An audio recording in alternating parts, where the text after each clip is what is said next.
Thanks very much for inviting me here. It's been a pretty enlightening trip for me. I've been down in Cape Town and working with some of our licensees here in South Africa. So as a corporation, we're really excited about the opportunities in South Africa and the market and you know, the things that we're going to be doing. And then I'm also going to talk to you a little bit today about some of the things that we have done in South Africa because we've had some great success here. On the introduction, one of the things that I've actually been very good at doing was losing my Canadian accent. I live in San Diego. We're headquartered in San Diego.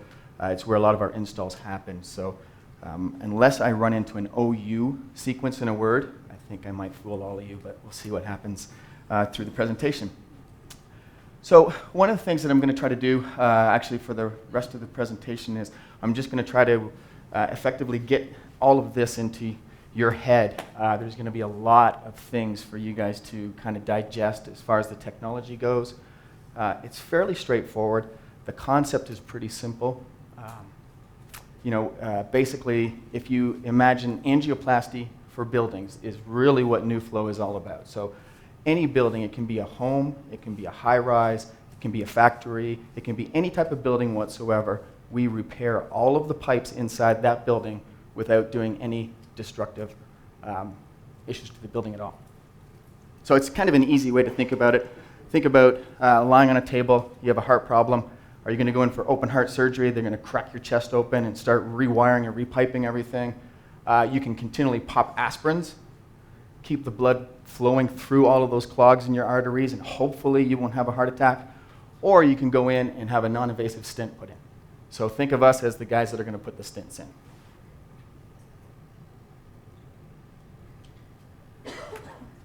So who Nuflow is?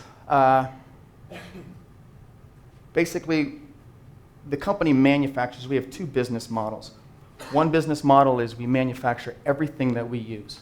And we do that for a couple reasons. When I started the business, cash is always king. So I always hated paying bills to other people to make our stuff. So we always brought our materials and our manufacturing in-house. So we manufacture all of our own epoxies, all of our own felt tubes, and actually all of our own mechanical means to get the pipe fixed and get our materials in the pipe. So that's manifolds, things like that. We have a 10,000 square meter facility in Canada. That's where we manufacture everything and we ship worldwide to all of our licensees. So that's one business model. The next one is we do all of our own installs as well. So we actually are the largest installer of our own products worldwide. We have 300 licensees worldwide that we supply all the material to. We also support those licensees on difficult installations around the world. Just recently, we finished a project in Monaco, fire suppression system at the Grimaldi Center, right down on the water, and it was about 2,000 feet of 6-inch fire suppression that we did with our French licensee. So we work in conjunction with our licensees, as well as running our own offices, 200 plus employees. I think this is 150, but we're growing as we always are. And we have added to our offices, we have added San Francisco to it as well. So 21 patents. We're constantly doing R&D. One of the things with South Africa that makes it special to us is Dion, our representative here, kept hounding us to deal with something for the mines, which was the slurry lines. So we went into our R&D department and we've created a new patented product to where we will have rubber-lined, cured-in-place lining. So if you envision outside there, you'll see some blue samples. Picture that in a pipe with a rubber coating on the inside that's all done in a single installation. So constantly doing R&D. We have an entire R&D department. Any of the information that you want, guys, obviously on the web. We're pretty extensive on the web as far as our videos go. So the company and what is available to all of you here in South Africa, we have structural liner and we have epoxy coatings. So basically we split our business into two segments. This is used for non-pressure systems. So this is going to be used for drainage pipe, vertical roof drains, vertical sanitary pipes, anywhere where you just have a non-pressure system, drainage system being used. On the coatings, this is going to be used in any pressure pipe system. anything at all, any of the mechanical systems inside of a building, whether it's a house or a high-rise, it doesn't matter. That's for the pressure system. So we're split between two technologies and two applications. This is very standard for us. Again, like I mentioned, this is the non-pressure system, guys. So this is the type of applications where we're going to put this in. All of these products are installed via existing access points. So what we're going to do is we're going to go to a cleanout in a floor. That's our access point to put this product in the drain pipe. It can be under concrete, it can be behind walls, whatever it is, there's already going to be access points that exist. That's what we're going to take advantage of on the drain side. And there's samples out there of understanding it. Here, could you grab the felt? Yep. Just like on the epoxy coating side, again, all of the different types of piping that we're doing. You can't see it down here, but actually a new application for us is in the gas pipe. As Vanessa said, there's been a lot of activity in the gas world with corrosion and people not paying attention to it. The unfortunate thing is when you deal with a leak in a water pipe, it does some damage. People can fix it up. The problem is when you get corrosion inside a gas pipe, people die. So it's a shame that actually just as people, we've actually gotten to a point where we've ignored problems in pipe systems for so long that it actually has taken people to die before people wake up and start to pay attention that there is a huge problem in piping systems. It's a massive problem. And the unfortunate thing is people don't pay attention to it. So this would be very typical for us on a water system. This is actually a water pipe. So that would be a city main or inside of a building. And I'm going to explain how we get rid of all of that corundum and get it out of the pipe and then turn it into the nice red pipe on the right side there. And on the sanitary side, again, very typical for us, pipes corrode to the inside. So I've been in situations where I have seen a pipe, we go into a building and you get the pipe, and you'll still see the stamp on the pipe. It's 50, 60 years old. The outside of the pipe is in perfect condition. And then you grab it, and it crumbles in your hand. Because on the inside, it's just rusted right to the inside. It just continually keeps taking pieces of wall thickness into the inside, and that's what creates all the blockages.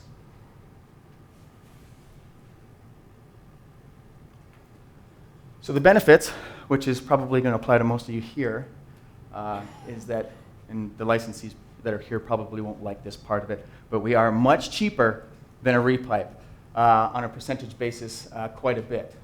So basically when we go into a building, we're going to price it out based upon what the application is.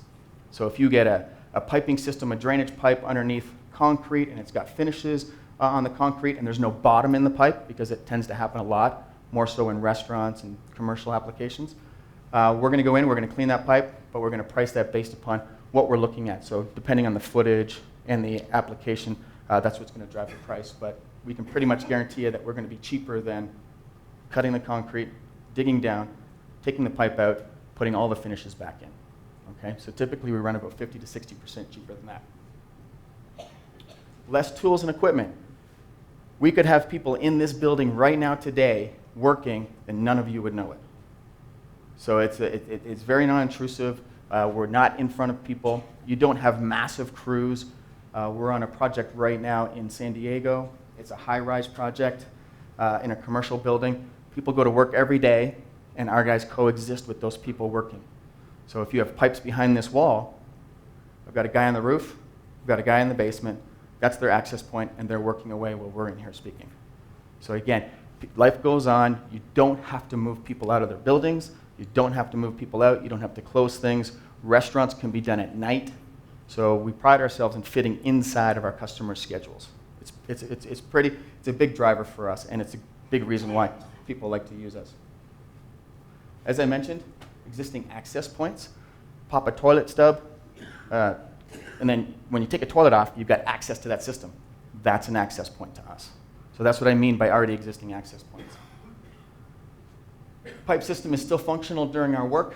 That's here nor there when we're doing drain pipage and stuff like that. That is true. On the potable side or on the pressure pipe side, the system is down while we're doing our application. Time and hassle. We typically run probably about 10%, maybe 20% of the time it would take to do a repipe. So the two main benefits, we're cheaper and we're faster. That's a perfect world. And we reuse the existing pipe. So basically, on the samples that you'll see outside, you'll see that the old pipe stays in place, and basically we're really just using the old pipe for a form to form that new pipe inside the old pipe. Okay? 50-year life expectancy, test going up to 100 years. Typically, we offer a 10-year warranty after our installation. One of the big drivers for that is we're turning that metal pipe into a polymer pipe. And it's seamless, so there's no joints. Okay? Obviously, the repipe drawbacks are pretty extensive. So external approvals, we've got worldwide. Every country that we go in, we work with all the governing bodies to get the approvals on the products. Our facility, I like to call it ISO on steroids. ISO 9001, basically you take your situation, your instructions, and you give them to ISO, and they come in and they monitor you against those instructions. All of these governing bodies don't have our instructions. They come in with their own instructions, and they audit our facility about 8 times a year. And they'll fly in unannounced, no notice. They'll just knock on the door, and they'll say, hey, I'm Mr. UL, and I'm here to inspect your facility and all of your paperwork. So this drives our quality control very high, and we maintain our quality control through all of these governing bodies that audit us 8 times a year. And SABS? Yeah, we're working with SABS right now on the potable side. So again, it's one of those situations. We've got Bell Aqua, Spanish, Italian, basically any country that we operate in, we always approach the approvals first.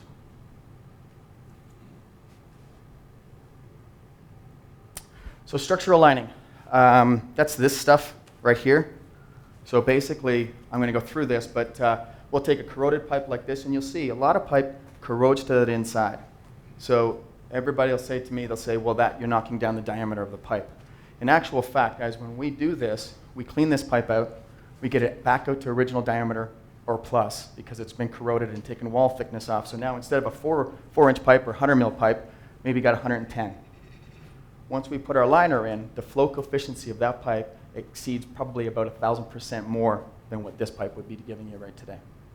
So we're actually increasing, although knocking down diameter, we're increasing the flow coefficient of that pipe system.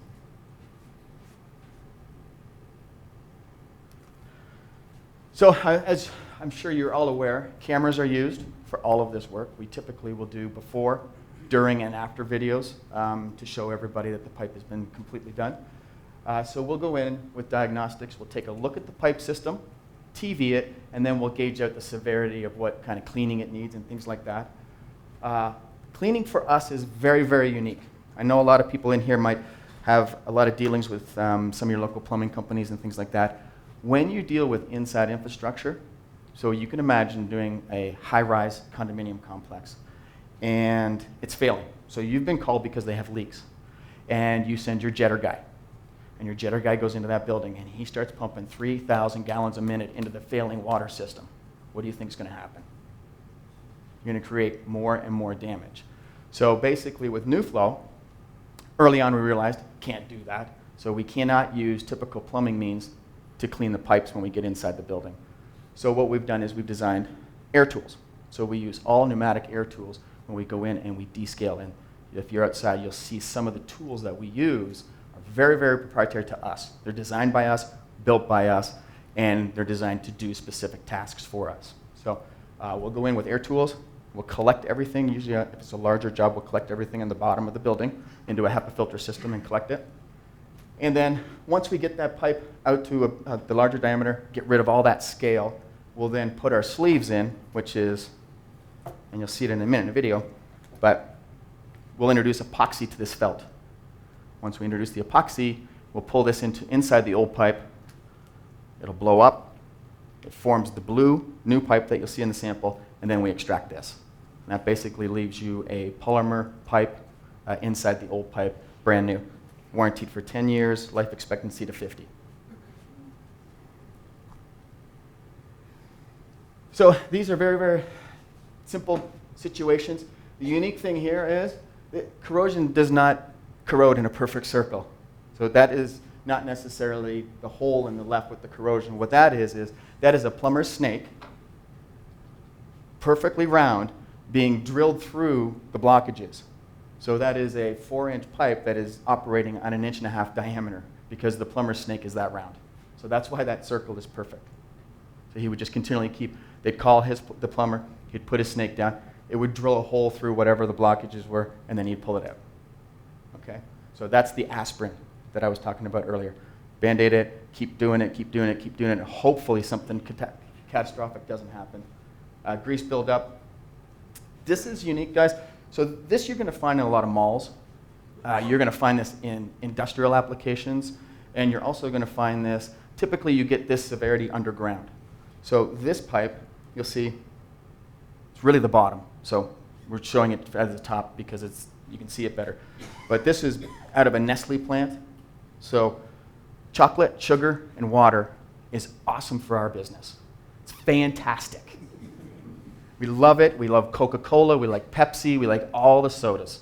When you put that into a pipe, this pipe will look like this after 5 years in a mall. Coke syrup's going down the drain, mixing with water, metal pipes. It's just a perfect scenario for us. So this is very, very typical for us. You'll see the samples outside. We don't need a hose pipe.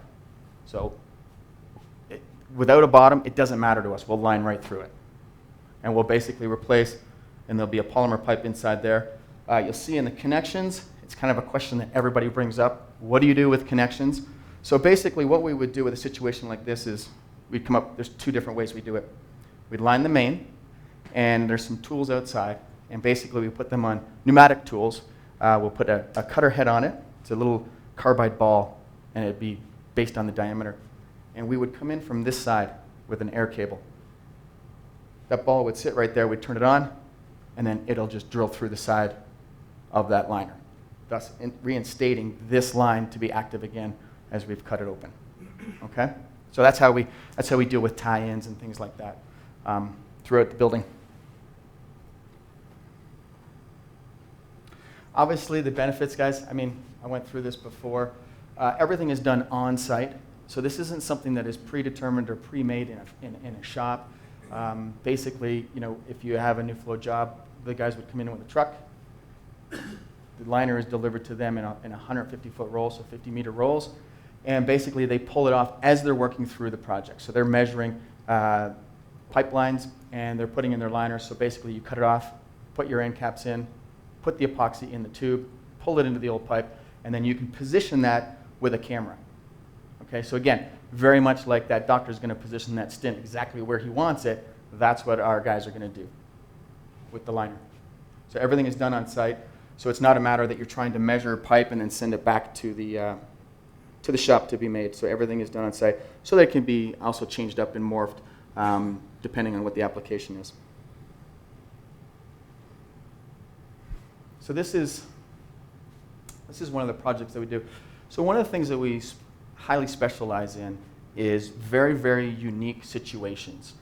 Because we manufacture everything, we can make really, really kind of unique tools and also unique liners. This was at SeaWorld in San Diego, the dolphin breeding pool. So people say, you know, if you have a leak in a pool, you can imagine trying to keep the salinity of the ocean water. You've got baby dolphins in there, things like that. Very, very sensitive.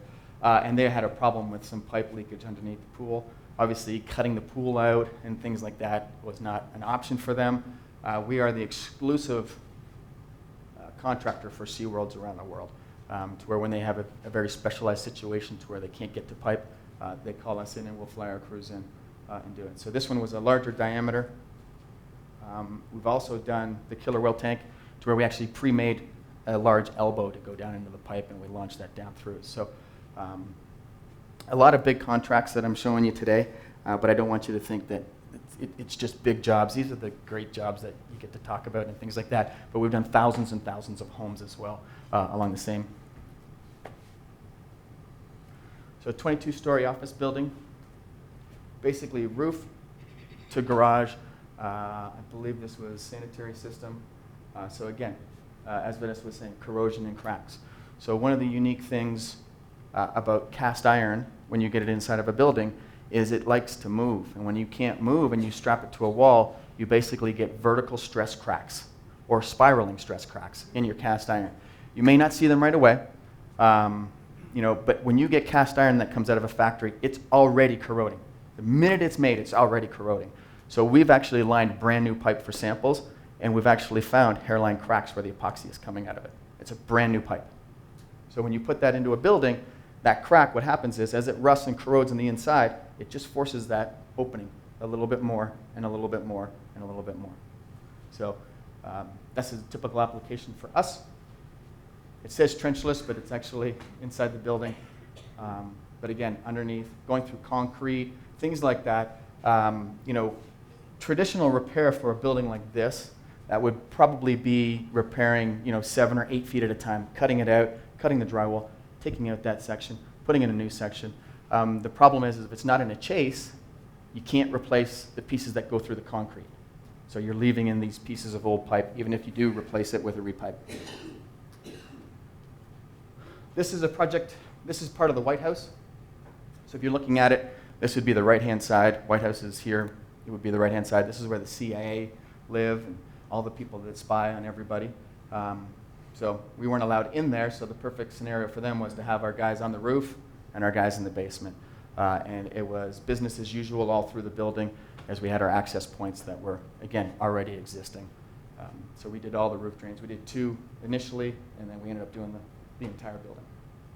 There was actually, it was so bad that there was actually pipe missing.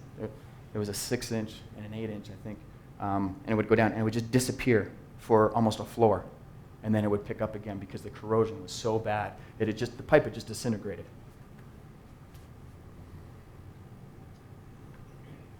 Hospitals, the technology works fantastic for hospitals, and I know in South Africa here we've done some hospitals, and I know we've got some more to do. So again, obviously, least intrusive. We can go in at night. We can take out segments of the hospital, take them down, and start to repair those pipes. Again, no big equipment. We're not saw cutting concrete. We're very, very quiet. We work within the schedule of the hospital. This is just one of many that we've done. We're the only product in the United States that is approved by OSHPD, which is the California Hospital Code, whatever. They're always separate. The codes that we have and the approvals we have are never enough, so you always have to get more. But we're the only product that is approved to be used in hospitals in North America, on the drain side, as well as the potable. So again, Nuflow used existing access points. So again, I can't stress that enough, guys. Everybody will think that when we do this technology, we're going to be ripping holes in things and putting the pipeline in. It is not. We're not going to be restoring anything. This is kind of just a perfect example. This is the Target store. Go in at night. Food court, Coke, same thing. And this is it. I mean, this is basically it. We have a 2-man crew, and this is the liner here. So they're going to introduce the epoxy. It's a 2-to-1 mix ratio, and it's all predetermined on charts and scales to where if it's 100 millimeter, it's going to be 1 pound per foot of mixed. So the guys weigh that in, and they pour it into the liner. They'll wet that out. Right there is the access point, so that's a clean out. And then somewhere downstream, there's going to be another access point. We're going to string a line between it, and we're going to install this liner through the clean out and underneath that concrete and floor.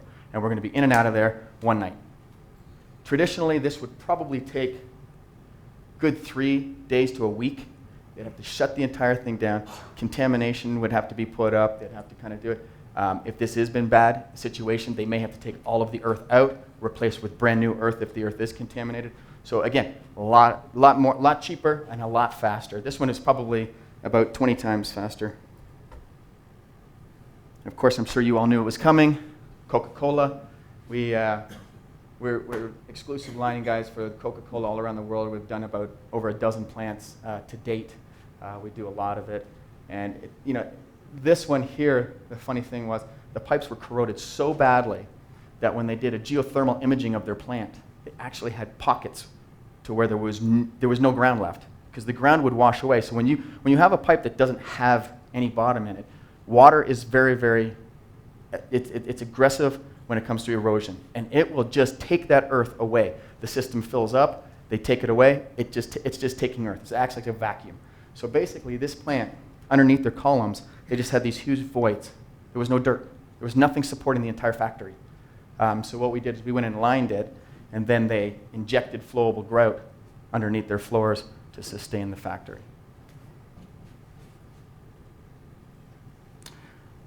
this is, I'm going to turn this down because his voice annoys What me. you're about to see is a demonstration of a Nuflow structural liner repair. Okay, so here we're pouring in the A, guys, and this is a short liner. So the nice thing to know about this too is our guys can cut off a foot or they can cut off 200 feet. It doesn't really matter. It's all geared to the job. So this is a very, very short little liner. This is the B, so white and dark blue gives you the nice Nuflow blue. And they're going to mix that up. And again, they're basing this on a scale. So they're going to measure out the proper amount. They're going to mix that. When it gets to that sky blue, no wisps in it, it's just like baking. I mean, you just know it's got a full mix when you get to the proper color. And you'll see the guys are putting in, this is the bladder. Epoxy is going into the felt. The felt is designed to absorb liquids once. So basically, once it absorbs epoxy, it won't let any water or moisture into that mix as well. So when we're installing it, we don't have to worry about displacing water or anything. We can pull this right through water, blow it up. Once it blows up, it'll displace that water throughout the line. So you see the rollers, and you'll see just turning blue. So once it turns blue, we know that the epoxy has gone from the inside and is now to the outside. The laminate on the outside of this is about 3% undersized, so that when we do put this under pressure, 1 bar, which means we use like a little pancake compressor. Once we put this under 1 bar pressure, this plastic starts to fracture and split, and that allows the epoxy to come to the outside. And that is what gives us our pipe adhesion.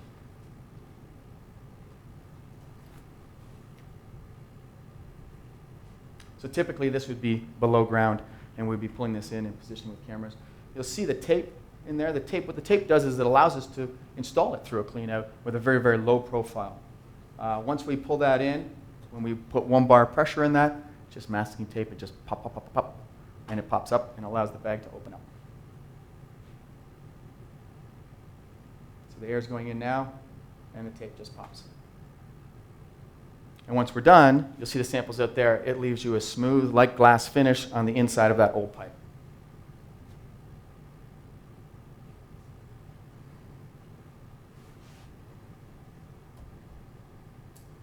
Okay, so that's it for any structural lining. So again, that would be all the drain lining and anything that's non-pressure system. That's what we would be using that for. So now we're going to move into the pressure pipe system application. This is going to be used in water pipes, drinking pipes, any type of pressure system, HVAC, fire suppression. I know Dan and I looked at a very large project yesterday on some fire suppression. I don't even want to pronounce where we were or what the name of the company was. Cecil. Okay, Cecil? Okay. Perfect. That was easy. Usually I can't even begin to start to pronounce them. So this would be typical, guys, for us. This would be whether it's a fire main or a drinking pipe or a steel pipe or a process pipe. This is very, very typical. And one of the key drivers, and that Vanessa mentioned too, is the one thing to remember is piping systems are all engineered and designed to work with the diameters that they're made from. So when you have an 8-inch fire suppression system and it's 8-inch and you have your 6-inch arms coming off it, once that 8-inch is now down to 6.5, the entire system is worthless because the pumps are designed to work with 8-inch diameter. So what happens during a fire is that the pumps cannot get enough water to the arms to make the sprinkler heads work effectively. So when you start to corrode and you get smaller, you start to affect the entire system is on breakdown at that point. So that's one thing to remember when we're talking about fire suppression, is that when that pipe is a 6-inch and it's now down to 4.5, you have a very, very big issue. Because if you do have a fire, chances are probably only 30 or 40% of your sprinkler heads are going to work. And really at the World Trade Center, when they went down, it was one of the problems that they had. One of the problems that they had with the system was that when the corrosion, when you get this, and it's like a hammer, so when that water hits, a lot of this comes loose. And that ends up in the sprinkler heads. So the World Trade Center, they said that probably 70-80% of the sprinklers did not work when that fire happened. So kind of like the drain side, guys, we're going to inspect the pipe system. We're going to check for wall thickness where we can and take a look at whether or not the system should be lined or should be replaced. We're going to clean the pipes. So when we clean it, this is so, so important. This is the most important. The epoxy is the cool side, and you're going to see a video of that, and it's awesome and it's fantastic. But the most important part of our process is the cleaning. So basically what we'll do is we'll hook to the system, again, on already existing access points, angle stops underneath your sink, flanges that come up out of a valve pit, and we're going to introduce clean, dry air into that piping system. Okay, we're going to run hot, dry air through it. We're going to heat it up. We're going to dry it down. We're going to take humidity readings on the exit side. And we're going to take a humidity reading, and we're going to want to see about 12% humidity before we start to shoot. It's a big driver because we want it dry. Once we get it dry, we're going to use a sand grit. So that could be a garnet grit. It can be, when we get into larger diameter pipe, that can be a gravel, an A gravel, granite gravel. And we're going to move that stuff through, that sand through the pipe. And what that does is the air that we're moving through there is almost at the speed of sound. So it's moving very, very fast. High velocity, low pressure. Okay? Not much pressure, less than a bar pressure in that pipe, but we're moving air through the system very fast. That's creating heat inside that system as well. When the sand goes through, all that rust that you saw, the sand just takes that right off, and it gives us a white metal finish, takes the pipe out to new, and then it gives us a nice anchor tooth to stick our epoxy to. With the exact same setup, we'll introduce our epoxy to that same airstream, and then that coats the inside of that pipe from start to finish. And I'm going to show you how that works, because everybody never ever gets that. So pinhole leaks, it's a big driver for our business. It's a phenomena that's happening all around the world on copper.